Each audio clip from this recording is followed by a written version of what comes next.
Muito boa noite. Portugueses, disse-vos em final de 2024, na mensagem de Ano Novo, e há 15 dias, quando da visita do presidente francês, o mundo mudou imenso nos últimos meses e tudo indica que irá mudar mais. É um virar de página rápido e profundo. Os Estados Unidos da América parecem distanciar-se de aliados europeus. A Federação Russa pode, desse modo, aumentar o seu papel internacional. A União Europeia tem de se unir ainda mais, recuperar na economia, melhorar na defesa, sem perder o apoio social dos europeus e evitar ficar descartável ou enfraquecida entre americanos e russos. A pensar na Ucrânia, em que se espera que a trégua seja uma oportunidade e não uma ilusão, mas também na segurança de todo o continente. Em tempos assim, a economia mundial fica imprevisível. Isso poderá cair sobre países mais sensíveis às mudanças internacionais. Portugal soube, nos últimos anos, equilibrar as contas do Estado, reduzir a dívida externa, crescer na economia, reduzir o desemprego, atrair grandes projetos como o novo da Auto Europa, subir nas classificações das agências financeiras. Isto, apesar de continuar com questões que a todos preocupam. Não desperdiçar fundos que vêm lá de fora e são únicos. Gerir melhor a saúde e a educação. Acelerar na habitação. Tudo a aconselhar a estabilidade, ou seja, não haver crises nem sobressaltos que atrasem o que é urgente fazer e fazer bem. Inesperadamente, num mês, entre fevereiro e março, surgiu uma crise aparentemente só política, como tantas outras. Tínhamos superado a sucessão de governos há um ano. Tínhamos aprovado o Orçamento do Estado há 4 meses. Íamos e vamos ter eleições locais daqui a 6 meses e presidenciais 4 meses depois. Tudo com questões levantadas quanto ao Governo e a seguir ao Primeiro-Ministro. Questões sobre atividades passadas e seus efeitos no presente. Em cerca de um mês, o debate ocorreu na comunicação social e na Assembleia da República, envolvendo 2 moções de censura, votadas e rejeitadas, e uma moção de confiança, votada e também rejeitada. Esta última rejeição, nos termos da nossa Constituição, implicou de imediato a demissão do Governo. Por que é que o Governo, por um lado, anunciou e apresentou a moção de confiança e, por outro lado, as oposições, salvo um partido, rejeitaram essa moção, provocando a demissão do Governo? O tema central respeitou a confiança que o Primeiro-Ministro e, portanto, o Governo mereceriam para continuar a governar Portugal.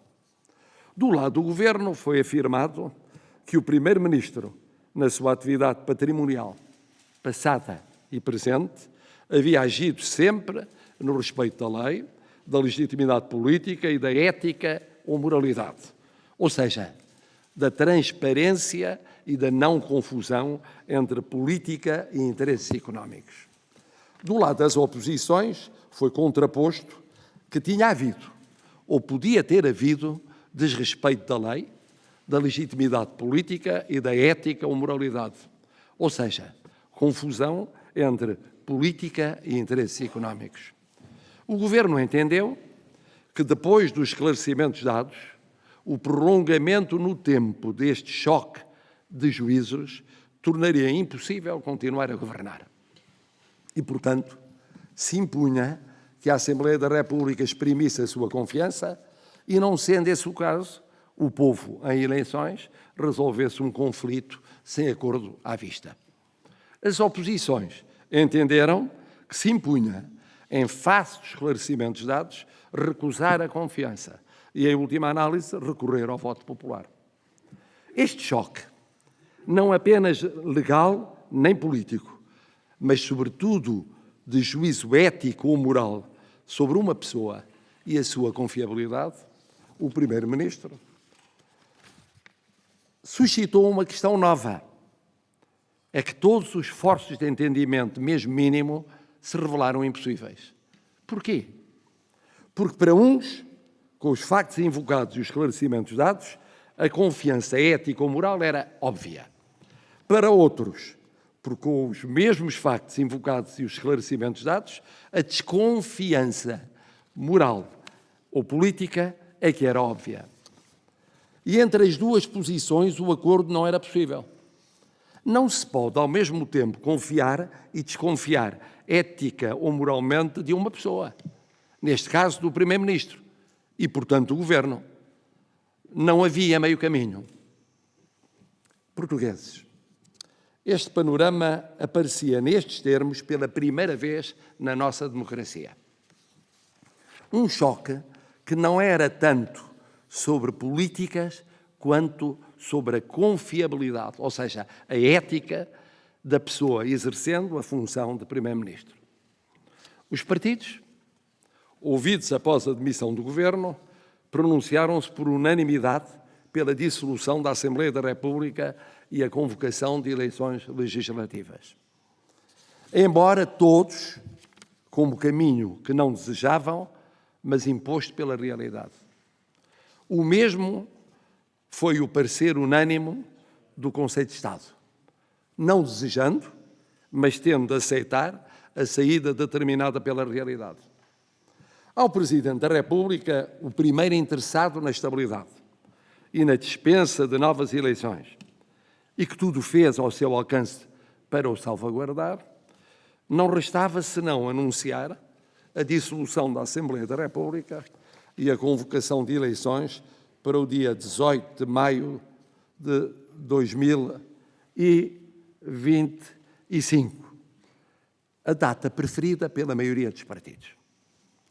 Portugueses, perante esta terceira eleição para a Assembleia da República em 4 anos, que eu diria que muito provavelmente ninguém esperava e, sobretudo, que ninguém queria, começam agora a correr 2 meses de debate eleitoral. É inevitável que o tema da crise ocupe parte desse debate, em particular nas primeiras semanas. Debate que pode e deve pesar, e pesar bem, os sinais e riscos para a democracia de situações de confrontos em que não é possível haver consenso, nem que parcial seja, porque se trata de conduzir a becos de natureza pessoal e ética, que não têm saída, que não sejam as eleições. Mas seria um desperdício imperdoável não discutir aquilo que tanto preocupa o dia a dia dos portugueses nestes e nos próximos tempos. Quem propõe o quê e se apresenta para liderar o governo e resolver problemas concretos. A economia e o seu crescimento, o emprego, o controle da inflação, os salários e os rendimentos, a saúde, a habitação, a educação, as desigualdades, a justiça, a mobilidade humana, o lugar dos menos jovens e também o lugar dos mais jovens na nossa sociedade, a segurança e, claro, a transparência e o combate à corrupção. Tudo num quadro de paz e de guerra e de uma muito difícil situação económica internacional. Tudo isto ocorre com um orçamento viabilizado pelos principais partidos e que está em plena execução, com estabilidade económica e crédito internacional e com condições que o Presidente da República garante para que se não pare a execução do PRR, mesmo com um governo de gestão, sem atropelo, claro, das regras eleitorais. Qual o objetivo? Permitir uma transição, se possível, tão pacífica como a vivida em 2024. Só que agora em 2 meses e meio e não em 5, como então. Impõe-se que haja um debate eleitoral claro, frontal, esclarecedor, mas sereno, digno, elevado, tolerante, respeitador da diferença e do pluralismo, que fortaleça, não enfraqueça a democracia, não abra ainda mais a porta a experiências que se sabe como começam e se sabe como acabam. É o apelo para todos, e creio, de todos os portugueses. Um debate que dê força a quem nos vier a representar na Assembleia da República, que dê força a quem nos vier a governar, que dê força aos portugueses para controlarem os seus representantes e os seus governantes, que dê força à democracia e, com ela e a sua capacidade de enfrentar e superar crises que só a democracia tem, não a ditadura, que dê força a Portugal.